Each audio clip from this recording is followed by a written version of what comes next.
요셉 이야기. 옛날 옛적 가나안 땅에 야곱이라는 사람이 살았습니다. 그에게는 12아들이 있었는데 그 중에서도 11번째 아들인 요셉을 특별히 사랑했습니다. 요셉은 야곱이 늙어서 얻은 아들이었고 야곱이 가장 사랑했던 아내 라헬에게서 난 아이였기 때문입니다.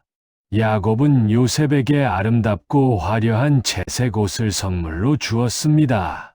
그 옷은 다른 형제들에게는 주지 않은 특별한 것이었지요. 이를 본 형들은 요셉을 시기하고 미워하기 시작했습니다. 그들은 요셉에게 평안히 말을 건네지도 않을 정도였습니다. 어느 날 17살이 된 요셉은 이상한 꿈을 꾸었습니다. 꿈속에서 형들과 함께 밭에서 곡식단을 묶고 있었는데 요셉의 곡식단은 일어서고 형들의 곡식단은 요셉의 것을 향해 절을 했습니다. 요셉은 아침에 일어나 형들에게 이 꿈 이야기를 들려주었습니다. 형들은 화가 머리끝까지 났습니다. 내가 정말 우리의 왕이 되겠다는 말이냐? 그들은 요셉을 더욱 미워하게 되었습니다. 얼마 후 요셉은 또 다른 꿈을 꾸었습니다. 이번에는 해와 달과 11개의 별이 자신에게 절하는 꿈이었습니다. 요셉이 이 꿈마저 가족들에게 이야기하자 아버지 야곱조차도 꾸짖었습니다. 이게 무슨 꿈이냐? 나와 내 어머니와 내 형제들이 정말 내게 절을 하러 오겠느냐? 하지만 야곱은 마음속으로 이 일을 곰곰이 생각했습니다. 어느 날 형들이 세겜 근처에서 양을 치고 있을 때였습니다.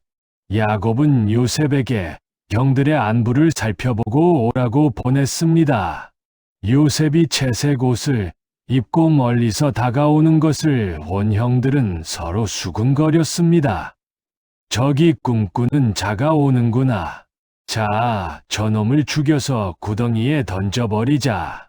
그리고 아버지에게는 들짐승에게 잡아먹혔다고 하자. 그의 꿈이 어떻게 되는지 보자. 하지만 맏형 르우벤이 말했습니다. 피를 흘리지는 말자. 저 광야의 구덩이에 던져 너트에 손을 대지는 말자. 르우벤은 나중에 몰래 요셉을 구해 아버지에게 돌려보낼 생각이었습니다. 요셉이 도착하자 형들은 그의 채색 옷을 벗기고 깊은 구덩이에 던져 넣었습니다. 그 구덩이에는 물이 없었습니다. 그리고는 떡을 먹으러 앉았습니다. 그때 이집트로 가는 이스마엘 상인들의 행렬이 눈에 들어왔습니다. 넷째, 형 유다가 말했습니다. 우리가 동생을 죽인들 무슨 유익이 있겠는가? 차라리 이스마엘 사람들에게 팔자. 그래도 우리 형제, 우리 혈육이 아니냐? 형들은 요셉을 구덩이에서 끌어올려 은 20개의 이스마엘 상인들에게 팔았습니다. 상인들은 요셉을 이집트로 데려갔습니다. 르우벤이 구덩이로 돌아왔을 때 요셉은 이미 사라진 뒤였습니다. 그는 옷을 찢으며 슬퍼했지만 이미 늦었습니다. 형들은 염소를 잡아 요셉의 채색 옷에 그 피를 묻혔습니다. 그리고 아버지에게 가져가 말했습니다. 이것을 우리가 발견했는데 당신 아들의 옷인지 보십시오. 야곱은 그것을 알아보고는 내 아들의 옷이다. 들짐승이 그를 찢어 먹었구나 라며 통곡했습니다. 그는 굵은 베옷을 입고 오랫동안 아들을 슬퍼했고 아무도 그를 위로할 수 없었습니다. 한편 이집트에 도착한 요셉은 바로의 신하이자 시위대장인 보디발에게 종으로 팔렸습니다. 하지만 하나님께서 요셉과 함께 하셨기에 그가 하는 모든 일이 형통했습니다. 보디발은 요셉의 능력을 알아보고 그를 자기 집의 청지기로 삼았습니다. 요셉의 손에 모든 것을 맡겼고 그 집은 요셉으로 인해 복을 받았습니다. 그런데 문제가 생겼습니다.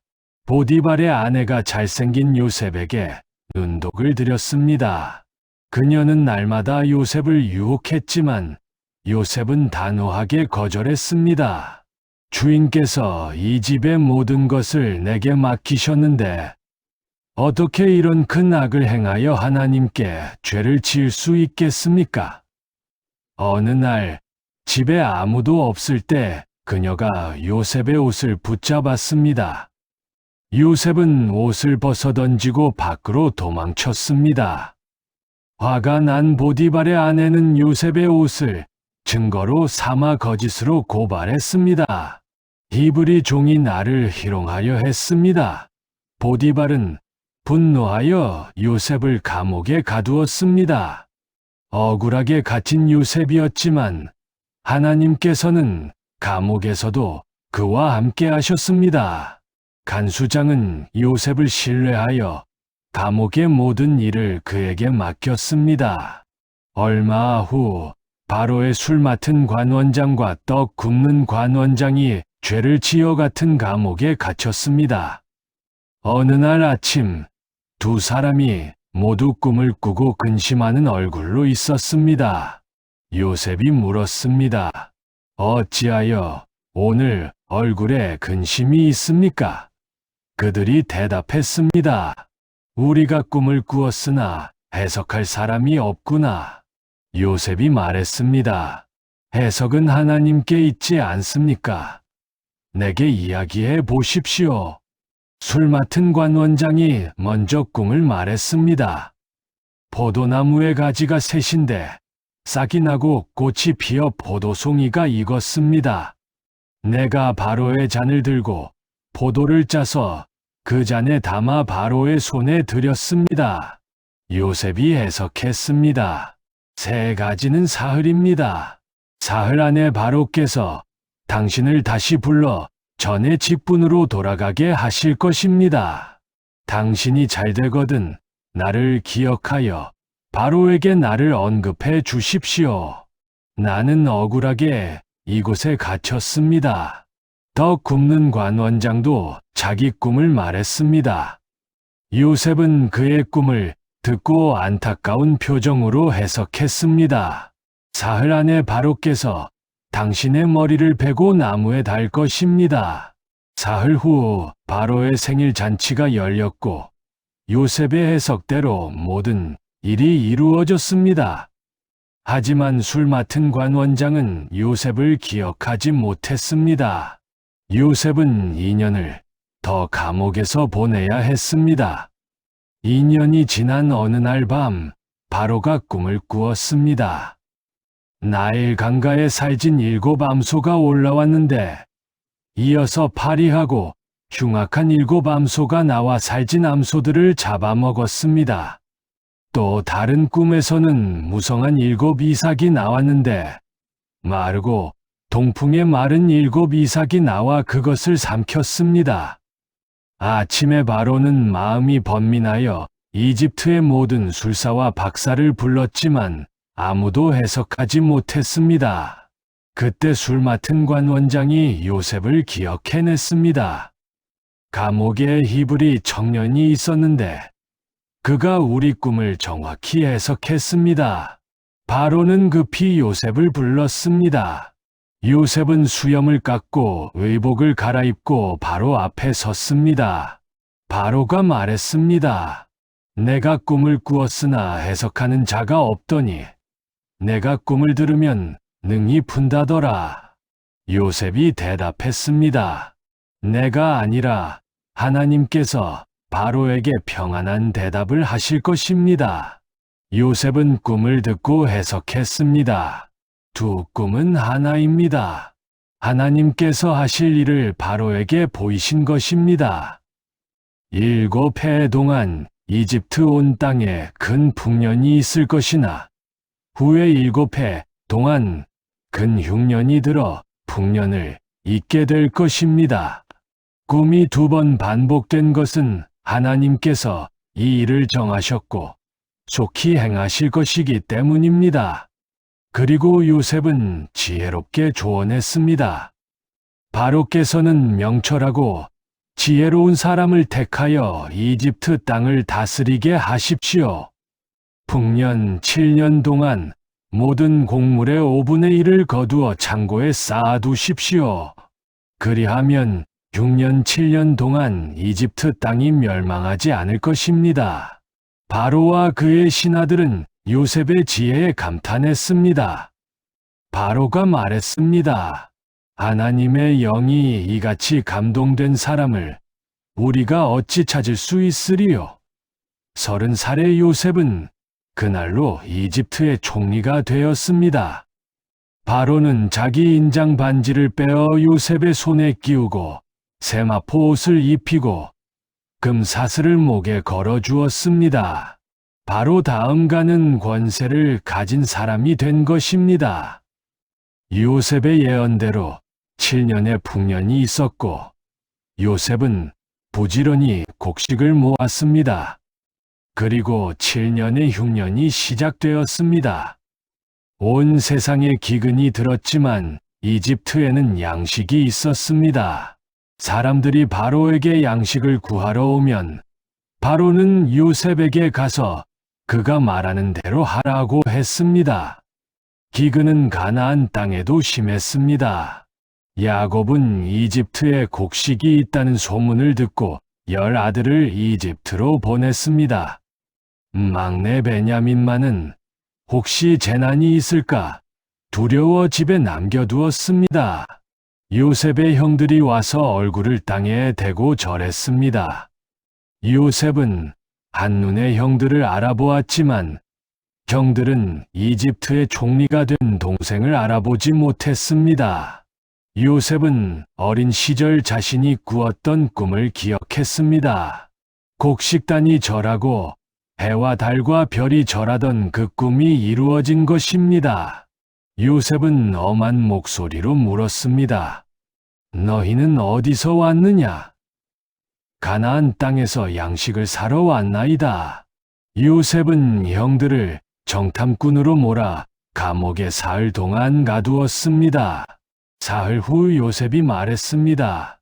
너희 중 한 사람만 여기 남고 나머지는 양식을 가지고 가라. 그리고 너희 막내 동생을 데리고 오라. 그래야 너희 말이 참인지 알 것이라. 형들은 서로 히브리 말로 이야기했습니다. 우리가 아우에게 죄를 지었도다. 그가 우리에게 애걸할 때 그 마음의 괴로움을 보고도 듣지 않았으므로 이 괴로움이 우리에게 온 것이로다. 르우벤이 말했습니다. 내가 너희에게 그 아이에게 죄를 짓지 말라고 하지 않았느냐? 요셉은 형들의 말을 다 알아들었고 돌이켜 울었습니다.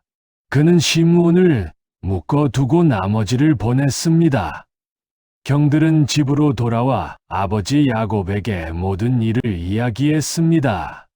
양식 자루를 열었을 때 각자의 돈이 자루 안에 들어있는 것을 보고 모두 두려워했습니다. 야곱은 말했습니다. 너희가 나에게서 자식들을 떼어가는구나. 요셉도 없어지고 시므온도 없어지고 베냐민마저 데려가려 하니 하지만 양식이 떨어지자 어쩔 수 없이 베냐민을 보내기로 했습니다. 형들이 베냐민과 함께 이집트로 다시 왔을 때 요셉은 그들을 자기 집으로 초대했습니다. 막내 베냐민을 본 요셉은 마음이 복받쳐 방으로 들어가 울었습니다. 얼굴을 씻고 나와서 그들과 함께 식사를 했습니다. 다음 날 요셉은 형들의 자루에 양식을 가득 채우고 베냐민의 자루에는 자신의 은잔을 몰래 넣어두었습니다. 형들이 떠난 후 요셉은 청지기를 보내 그들을 뒤쫓게 했습니다. 너희가 어찌 은잔을 훔쳤느냐? 형들은 억울해했습니다. 누구에게서 발견되든 그는 죽고 우리는 종이 되겠나이다. 베냐민의 자루에서 잔이 나왔을 때 그들은 옷을 찢으며 슬퍼했습니다. 다시 요셉 앞에 선 형들 유다가 나섰습니다. 아버지께서 베냐민을 못 보시면 죽으실 것입니다. 청컨대 아이 대신 제가 종이 되게 하소서. 유다의 진심 어린 애원을 들은 요셉은 더 이상 참을 수 없었습니다.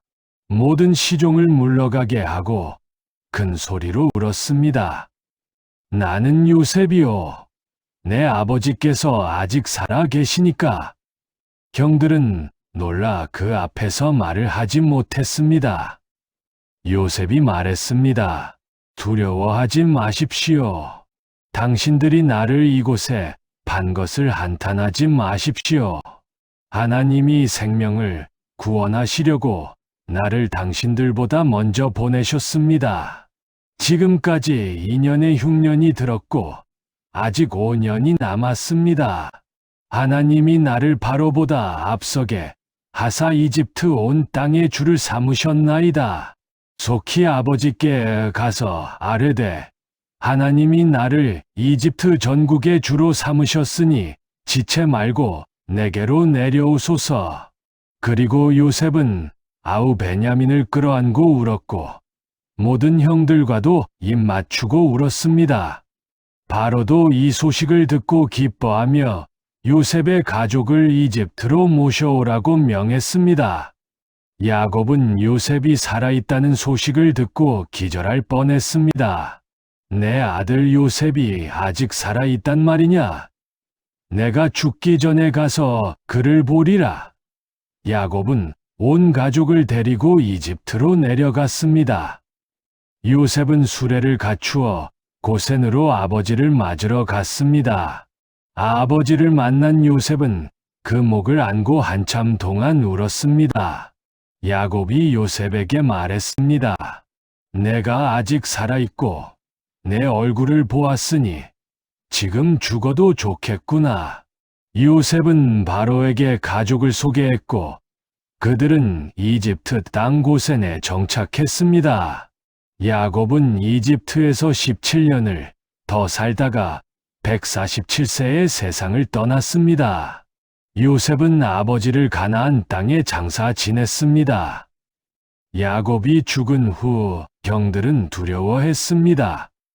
요셉이 우리를 미워하여 우리가 그에게 행한 모든 악을 갚지나 않을까? 하지만 요셉은 말했습니다. 두려워하지 마십시오. 당신들은 나를 해하려 하였으나 하나님은 그것을 선으로 바꾸사 오늘과 같이 많은 백성의 생명을 구원하게 하셨나이다. 두려워하지 마십시오. 내가 당신들과 당신들의 자녀를 기르리이다. 요셉은 그들을 위로하고 친절히 말했습니다. 요셉은 110세까지 살았습니다. 죽기 전에 형제들에게 말했습니다. 하나님이 반드시 당신들을 돌보시고 이 땅에서 인도하여 내사 아브라함과 이삭과 야곱에게 맹세하신 땅으로 올라가게 하시리니 그때 나의 해골을 여기서 가지고 올라가소서. 이렇게 요셉의 이야기는 끝이 납니다. 구덩이에 던져지고 노예로 팔리고 억울하게 감옥에 갇혔던 요셉. 하지만 하나님은 그 모든 고난을 통해 그를 이집트의 총리로 세우시고 그의 가족과 온 민족을 구원하셨습니다. 요셉은 형들에게 말했던 것처럼 사람은 악을 계획했지만 하나님은 그것을 선으로 바꾸셔서 많은 생명을 구원하셨습니다. 이것이 바로 요셉의 이야기가 우리에게 전하는 메시지입니다.